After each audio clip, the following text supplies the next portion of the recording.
y a 15 jours, lors de la dernière commission permanente, les professeurs sont arrivés avec une proposition qui serait d'instaurer un système à points pour les élèves, calqué sur le permis à points du permis de conduire, où quand l'élève enfreindrait le règlement intérieur, il se verrait retirer des points. Alors je me tourne, puisque cette idée vient des professeurs, vers eux. Oui, alors effectivement, depuis la rentrée, on a quand même constaté une augmentation des problèmes au sein de l'établissement. Les punitions n'ont plus aucun effet sur les élèves, donc c'est là qu'on a eu l'idée effectivement de ce permis à points, où par exemple on donnerait 6 points par exemple aux élèves, et en fonction de la gravité de la faute, on pourrait leur enlever 1 ou 2 points. Et quand on arrive à 0, que se passe-t-il ? Quand on arrive à 0, c'est le conseil de discipline. Enfin, moi, ce que je constate en tant que parent d'élève, c'est qu'une fois de plus, on est dans la droite lignée de ce qui se passe toujours dans ce collège. C'est que vous pensez beaucoup à pénaliser et jamais à valoriser les élèves. Non, mais les élèves, ils se valorisent tout seuls. Hein. Ils se valorisent par leurs notes, ils se valorisent en passant dans la classe supérieure. Et on les valorise au conseil de classe par les encouragements s'ils n'ont pas une très bonne moyenne. Ensuite, il y a le tableau d'honneur, il y a les félicitations. C'est pas rien tout ça. Hein. Dans votre système, on enlève des points à ceux qui font des bêtises, mais si on pousse le système jusqu'au bout, pourquoi on n'en donnerait pas à ceux qui font des choses bien ? Les bons points, quoi.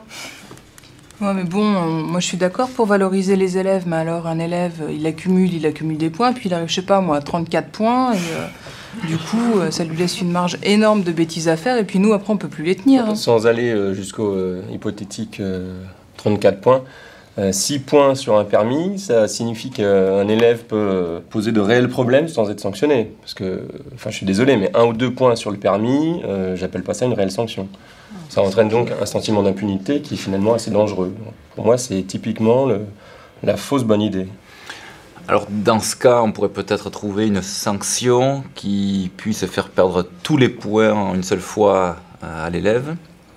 Mais du coup, le permis perd tout son intérêt. C'est pas facile. Oui, enfin, ce que tu appelles sentiment d'impunité, c'est aussi ce qui nous laisse une marge de manœuvre. Hein, parce que je crois que justement, c'est quand on a affaire à des sanctions qui soient des espèces de coups près très tranchants qu'on ne peut pas s'adapter au cas par cas aux situations. Non, moi je ne suis pas du tout d'accord. Si tu établis une règle, c'est pour l'appliquer de la même manière à tous les élèves. On l'enfreint, on est sanctionné. Sinon, autant pas établir de règles du tout. Non, mais c'est d'avoir affaire toujours à des règles extrêmement strictes qui créent les plus grandes tensions. Tu prends le truc du portable, par exemple, on s'est entendu sur une règle commune, comme quoi il n'y avait absolument pas le droit à l'existence même des portables pendant les cours. Moi, je suis désolé, je le dis, hein, je déroge à cette règle, parce que je me suis rendu compte que du coup, j'avais pas de problème avec ça, quoi, parce qu'il y a une marge de manœuvre, une zone de tolérance. Quoi. Oui, c'est le règne de l'arbitraire, quoi. Non, tu as la loi et l'esprit de la loi. Alors, je sais que vous aimeriez rester jusqu'à minuit, mais ce n'est pas possible. Nous avons d'autres thèmes à aborder, et notamment une question essentielle et très sensible, la machine à café, que les professeurs ont voulu aborder. Ça, c'est sûr, c'est un sujet sensible. La machine à café, tout le monde est d'accord avec le fait que...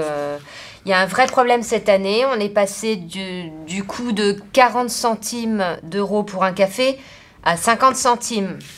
Ça paraît mesquin comme ça, mais comme on prend plusieurs cafés par jour, plusieurs à 8 heures, plusieurs à 10 heures, à 4 heures, ça fait un gros budget à tel point que on a dû se cotiser pour acheter une cafetière pour... Non, c'est vrai, pour que chacun puisse prendre des cafés à volonté, parce que sinon on les comptait, les cafés. Donc... Alors, Monsieur Pierre va se faire un plaisir de vous répondre. Oui. Avant tout, je voudrais quand même rappeler que cette machine, elle a été installée en 2001 pour remplacer une machine qui précédemment nécessitait l'intervention d'une entreprise extérieure pour l'alimenter, pour la réparer, etc. Ce qui coûtait quand même énormément cher. Donc, c'était pas rentable. Donc, de ce fait, on a changé de machine, qui, pour le moment, n'est toujours pas rentable. Ah bah, je suis désolée pour vous. Donc, mais c'est pour ça que nous avons donc augmenté de 10 centimes le prix des consommations, qui sont de 50 centimes. Voilà. Il faut qu'à un moment donné, ça soit économiquement viable. Ça choque personne. Ça me paraît clair et logique.